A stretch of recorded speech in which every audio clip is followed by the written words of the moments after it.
Welcome back. Perché devo iniziarlo di nuovo. Welcome back to What's Happening to My Body. Over the last few episodes, we have talked about emotional shifts, energy changes, sleep disruption, and gut symptoms that can show up during perimenopause. And today we're talking about something that often sits quietly and underneath all of that. Weight changes, fat gain, and why fat loss can suddenly feel so much harder than it used to. For many women, this is the point where frustration really starts hitting in.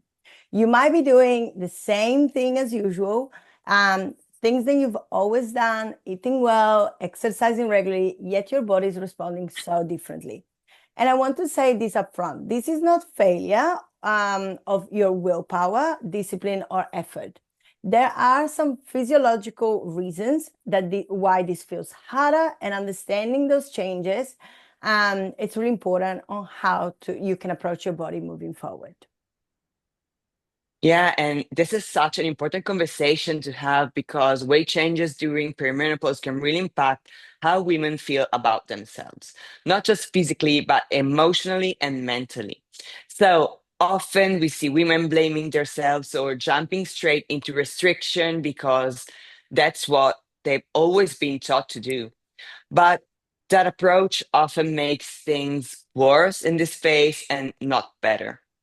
Absolutely. So let's start with what is actually changing in the body. Now, during perimenopause, fluctuations in estrogen play a major role in how and where the body stores fat. Now, estrogen, as we also said in the episodes before, helps regulate your insulin sensitivity and fat distribution. While estrogen becomes more inconsistent, the body tends to shift fat storage away from your hips and thighs and more towards your abdominal area. And this isn't actually accidental. It's kind of like a protective mechanism. So visceral fat around the organs is more metabolically active and can help produce small amounts of estrogen where ovarian production becomes less reliable. Now, when women say, my weight hasn't changed so much, but my shape has, that's often exactly why this is happening. So, the metabolic rate can also decline slightly with age, but is usually not that dramatic. What is more significant is the loss of muscle mass, especially if strength training and adequate protein intake aren't prioritized. And this is where the comparison trap can really mess with your head. You look at your body and think, why doesn't this respond the way it used to? But your body isn't doing anything wrong, it's adapting to a new hormonal environment. And when you understand that, it becomes easier to stop fighting your body and start working with it. This is where a lot of women get stuck to go back to what worked in their 20s or 30s, cutting calories harder, skipping meals, increasing cardio, and instead of losing fat, they feel more tired, inflamed, bloated, and often they can find to gain some weight. 100%. And that's happens because the body becomes less tolerant of stress during menopause. Now, severe calorie restriction increases cortisol, which is your primary stress hormone. And when cortisol is elevated for long periods of times, it promotes fat storage, particularly around the abdomen. Now, restriction also impacts your thyroid hormones, which plays a role in your metabolic rate. So, the very thing women do try to do to fix their weight often actually slows them down even further. And this is why we see a pattern where dieting leads to initial weight loss, followed by rebound gain, fatigue, and actually worsen symptoms. And emotionally, that can be devastating. You feel like you're doing everything right and getting nowhere. So you push harder, and the cycle continues all over again. Absolutely. And you know what? One of the most important and actually often overlooked factors in fat loss during menopause is actually muscle. From around our mid 30s, women naturally lose muscle mass if not actively maintained. So, muscle is metabolically active tissue. It helps regulate blood sugar, supports insulin sensitivity, and increases resting energy expenditure. So, when muscle mass decreases and fat loss becomes harder, even if your calorie intake hasn't actually changed. And this is why strength training becomes a non negotiable in this phase of Yeah. life. And equally important is protein. Protein supports muscle repair, satiety, and also metabolic health.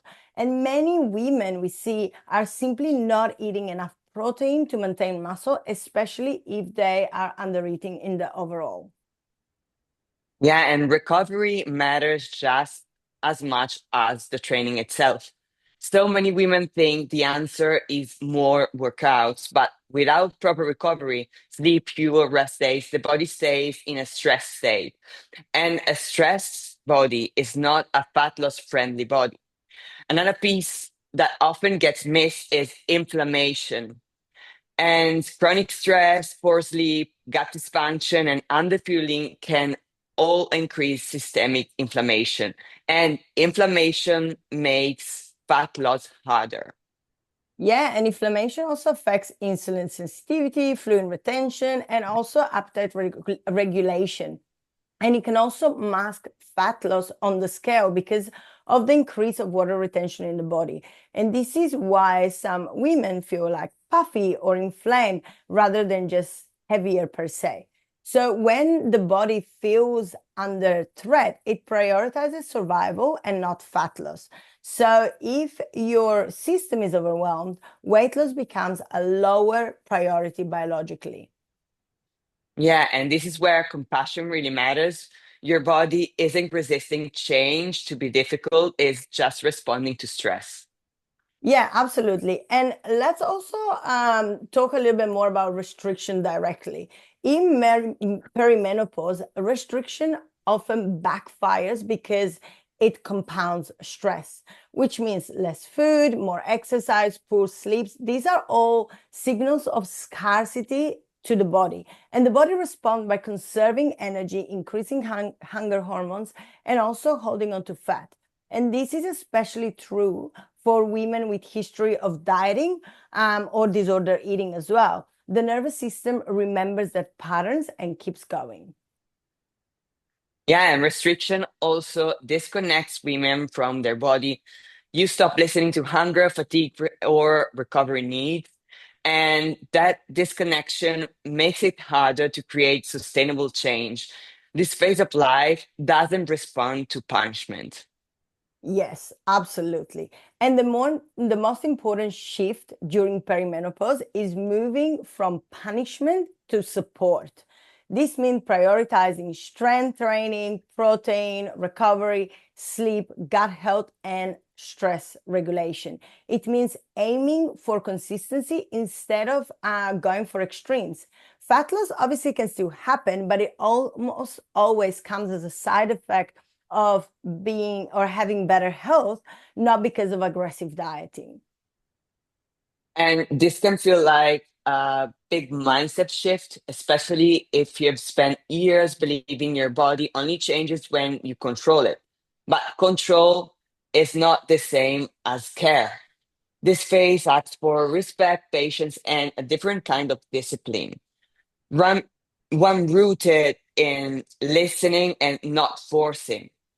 So, if this episode challenges some old beliefs about weight and fat loss, that's okay. This is about learning a new language with your body and not unlearning everything overnight. Absolutely. It's all about learning new things and understanding your body. That is always our goal. So, in our next episode, we'll actually talk about what actually supports long term body composition and confidence during perimenopause without obviously obsession. So, make sure to follow the podcast so you don't miss it. And obviously, Remember to also follow our social media at NutriFreak Project, where you can also find our own personal handles. Now, if this episode resonated, make sure to share with someone who's feeling stuck in their body right now. Thank you for being here. See you next time.